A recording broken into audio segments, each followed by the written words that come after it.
Hello, hello, hello there. It is your mom of three in NYC, and I am back with another video. If this happens to be your first time on my channel, it's awesome to have you. My name is Taneza. I'm the mother of three growing. Every day they grow. Every day. Every day they grow. Every day. Growing kids living in the heart of New York City. I have a YouTube family. I would love for you to join. All you have to do, SUBSCRIBE, smash that button that says subscribe. If you have already done that, I appreciate the support. Make sure that you turn on those notifications so that every time I upload a video, you get alerted. All right. My favorites in my tribe are my Bible scholars. We have been on a mission to read through the Bible. We would love to have you join us. And you do not even need to have a Bible, because every verse that I read, that we discuss, I'll make sure I put on the screen for you. I will be using the NIV translation, but any translation you have is perfect. Stick with it. This video, my Bible scholars and friends, is a review of 2 Chronicles, chapters 27 and 28. Let's dive in. We usually jump in. We're going to dive in today. Jotham was 25 years old when he became king. He ruled for 16 years.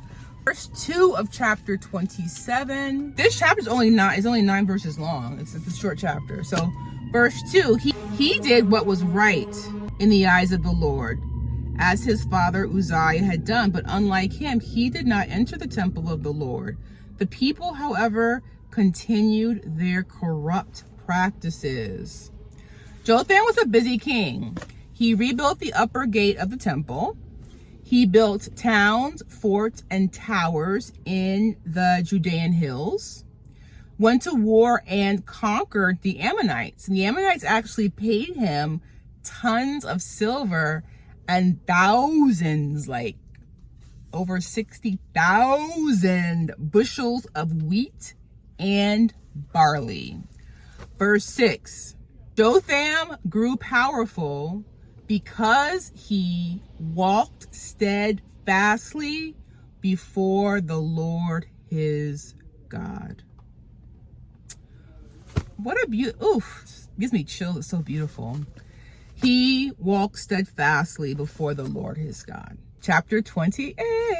Jotham's son Ahaz became king at 20 years old.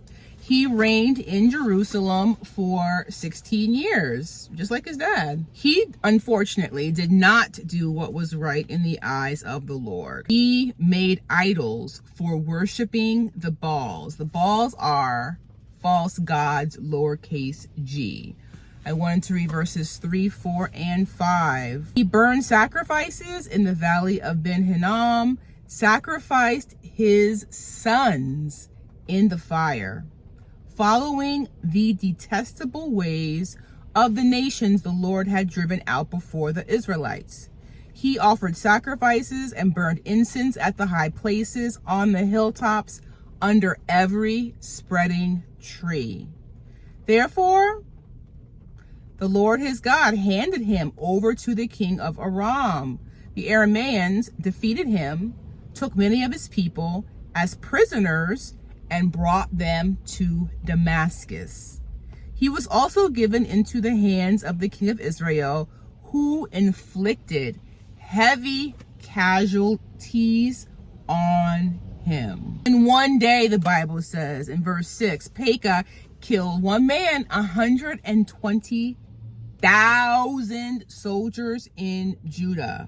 And Ephraimite warrior killed 3 top people: the king's son, the officer in charge of the palace, the man second only to the king. Verse 8, the Israelites took captive from their kinsmen 200,000 wives, sons, and daughters. They also took a great deal of plunder, which they carried back to Samaria. Oded, a prophet of the Lord, met the army when they returned to Samaria.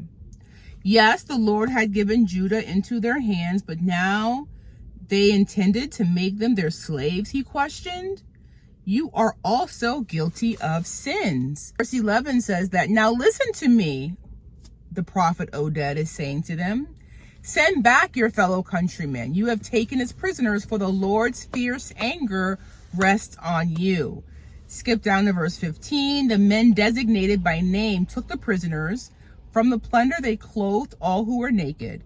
They provided them with clothes and sandals, food and drink, and healing balm. All those who were weak they put on donkeys. So they took them back to their fellow countrymen at Jericho, the city of palms, and returned to Samaria. So they followed his heed. Verses 22 through 25. This is how the chapter ends. In his time of trouble, King Ahaz became even more unfaithful to the Lord. In his time of trouble, you should draw closer to the Lord. He offered sacrifices to the gods of Damascus who had defeated him. For he thought, since the gods of the kings of Aram have helped them, I will sacrifice to them so they will help me. But they were his downfall and the downfall of all Israel. Ahaz gathered together the furnishings from the temple of God and took them away. My footnote says, or cut them up. He shut the doors of the Lord's temple, set up altars at every street corner in Jerusalem. In every town in Judah, he built high places to burn sacrifices to other gods, provoked the Lord, the God of his fathers, to anger. That's how the chapter ends, but I just wanted to bring to your attention, unlike the others, when he died, he was not placed in the tombs of the kings of Israel. Verse 27. Hezekiah, his son, succeeded him as king. Even though Ahaz in verse 27 was buried in the city of Jerusalem, he was not. And this is my first time reading this that I can recollect. He was not placed in the tombs of the kings of Israel.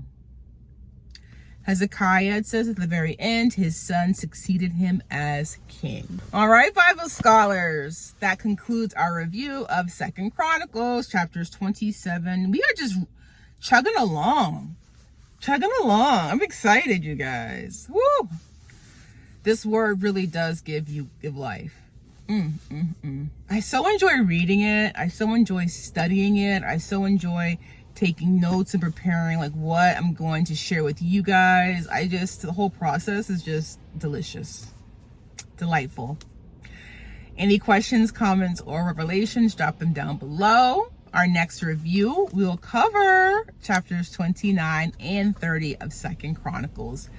But I want you, I want you to have an amazing day.